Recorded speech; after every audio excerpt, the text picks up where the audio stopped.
This is Akashvani. In the program Spotlight, now we bring you a discussion on India-United States Defence Industrial Cooperation. The participants are Lieutenant General Sanjay Kulkarni, defence expert, and Ajay Banerjee, journalist. India and the US have had a bilateral talks yesterday. Very important things have emerged from the talk. With me is General Kulkarni. General Kulkarni, 3-4 points which have emerged. One, that the India and the US will fast-track cooperation in technology. It will enable co-production of equipment used for air combat, intelligence gathering, surveillance, reconnaissance, and undersea domain. The US has said we will be discussing specific proposals provided by India to access cutting-edge technology. The two sides have also agreed to have a kind of a new agreement or a new discussion which will pave the way for transfer of technology, sharing of technology between the two companies of the two countries. These are called the Security Supply Agreement and the Reciprocal Supply Agreement.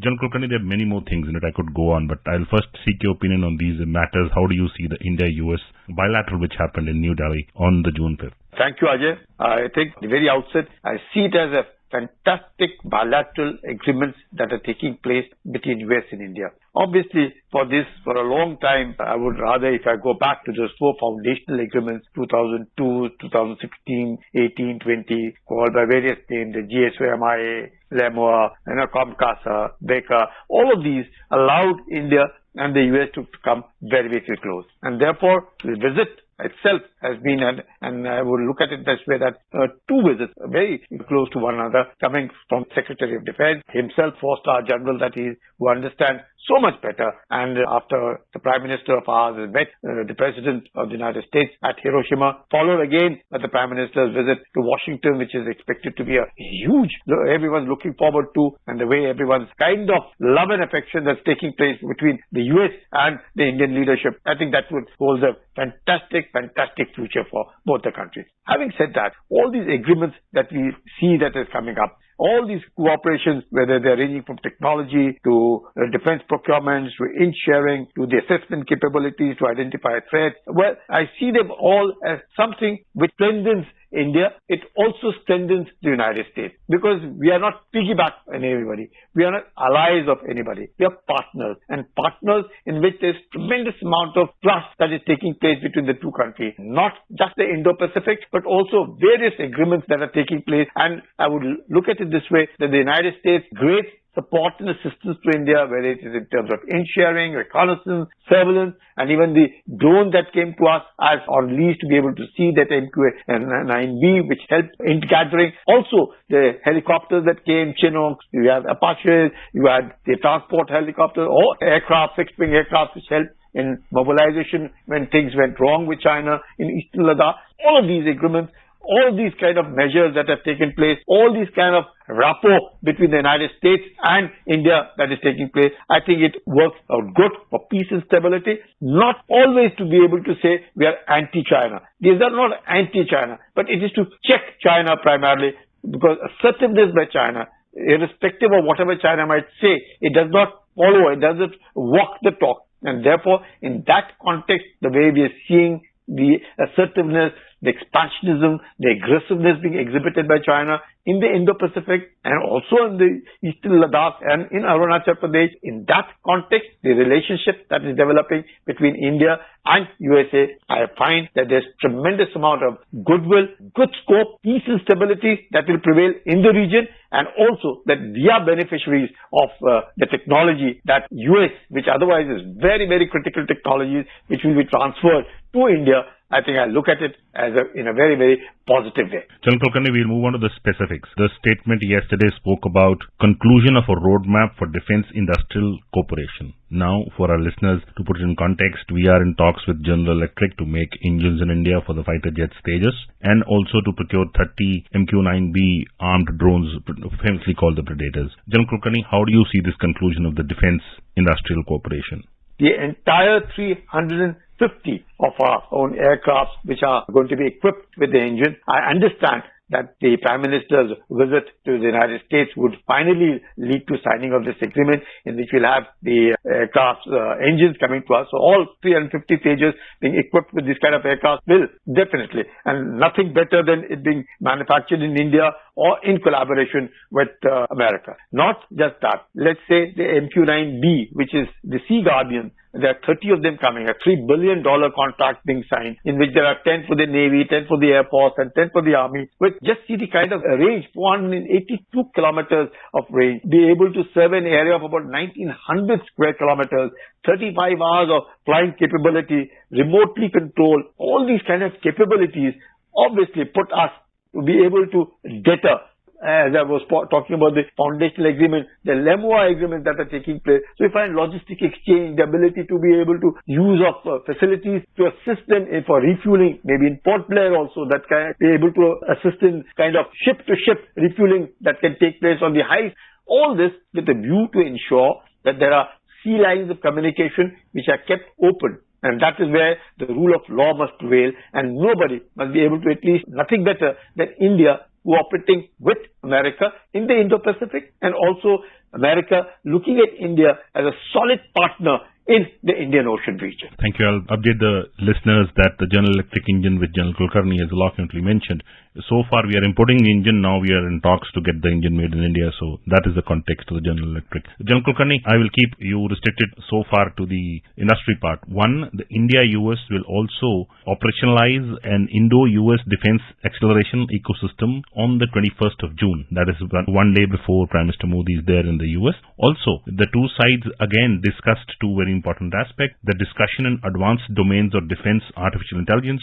and defense space. A specific subgroup met in India on the May 22nd. Mr. Rajnath Singh and the Secretary of US, Lloyd Austin, also mentioned this specifically yesterday. General Kulkarni, these two things, the India-US defense acceleration ecosystem and the talk of the defense artificial and defense space. Please place in context for our listeners, please. Ajay, a little, if I go back, when our National Security Advisor, Mr. Doval, was there sometime around the 31st of January this year, we had that initiative on critical and emerging technologies between the two countries. Now that laid the foundation that yes, between the two countries, there's so much to be done, whether it is maritime security architecture in the IOR, whether it is commitment of the assets in the theater are concerned, or mission-ready forces that are required to be done, or the defense technology and trade initiatives which were there, which are already in place, which is to be taken forward to look at it from the point of view of all these agreements which are there, wherein you find that transfer of technology, absorption of technology, being able to make India Atmanirbhar. When we are talking about Atmanirbhar,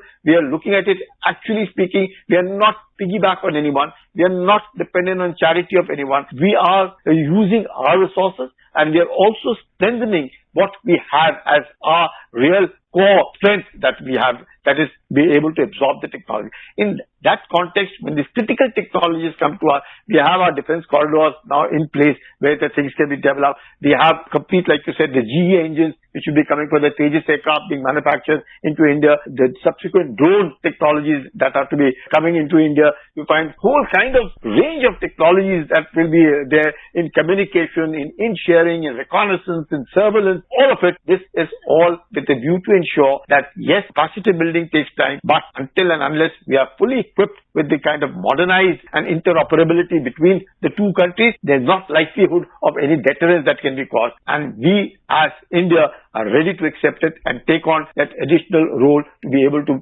ensure that peace and tranquility prevails in the Indo-Pacific region. General Kulkarni, I'll move on to the strategic part of the talks. Yesterday, there were two specific talks about the Indo-Pacific. For our listeners, Indo-Pacific would imply China largely and our own initiative in the Quad. General Kulkarni, specific words used: India and US committed to collaborate closely in support of shared vision for a free and open Indo-Pacific, unquote. How do you see this? US has all along been saying that we will not accept bullying and coercion by anybody. The requirement of the United States is only one, that for means of commercial means, the sea lines of communication will be kept open, and there is the rule of law must prevail, and there is no way any country, be it China or anyone, want to obstruct that sea lines of communication. So it is in that context that we see that when America says that, and we are looking at India to be able to cooperate with them to ensure, and obviously we as part of Quad also, that we are ensuring that the sea lines of communication in the Indo-Pacific will be kept open. This is a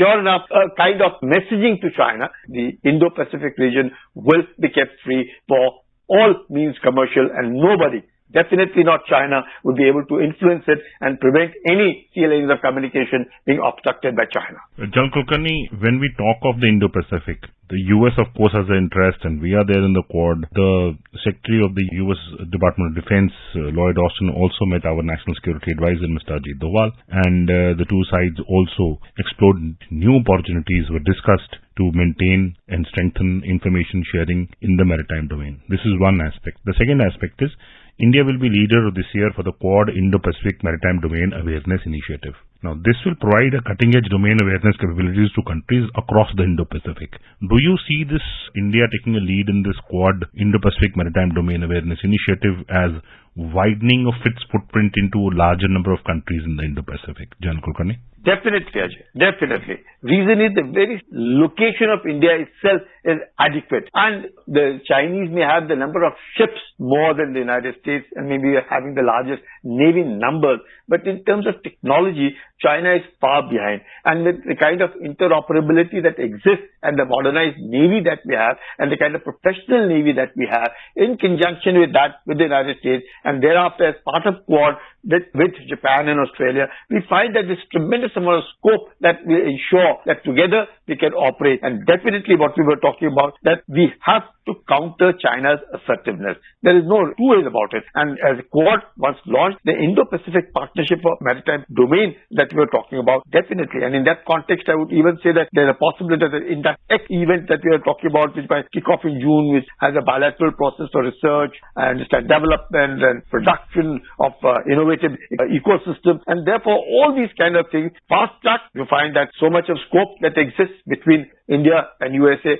And what better that when USA has committed itself to having an Indo-Pacific region free from interference and a rule of law to prevail, there can be nothing better than India playing a major role in that. What started off today, seeing China's assertiveness, seeing the way China has developed in South China Sea, almost 2,000 acres of artificial islands being converted in South China Sea. In that context, and the way China seems assertive and aggressive in the Taiwan Strait, and also it's the Eastern Ladakh and Arunachal, in this complete context as I see that there is a need to check and keep a check on China. General Kulkarni, as we come to the end of the program, just May last year, India and the US also announced what is called the Critical Emerging Technology to elevate and expand the strategic technology partnership and the defense industrial cooperation between the two countries. Now, this ICET, as it is called, looks to forge closer linkages between government, academia, industry on artificial intelligence, quantum computing, 5G, 6G, biotech, space, and semiconductors. All very critical technologies. Do you see, or can you fix a timeline for our listeners? How can this happen? How will it move forward? Expecting it overnight? No. Definitely over the next 5 to 10 years that it would take, that we would be able, because these are a range of technologies and a range of this thing. There'll be a whole lot of glitches which will be coming in between. But notwithstanding the very fact that artificial intelligence, computing, all of this helps to be able, because after all, the future wars are not necessarily what we look at it as a fighting one against the other. In that context, when we see whether it is cyber, whether it is space, and whether it is reconnaissance, whether it is surveillance, whether it is in-gathering or in-sharing, in that context, I find all of this relationship that is taking place between India and the United States will go a long way, and the kind of relationship that exists not only between India and the United States, you find India and Germany, the kind of relationship, India and France, India and Japan, and the rest of the world. So there's tremendous amount of the realization that whatever stand that India takes is a principal stand, and that principal stand is in the national interest, but irrespective of whatever be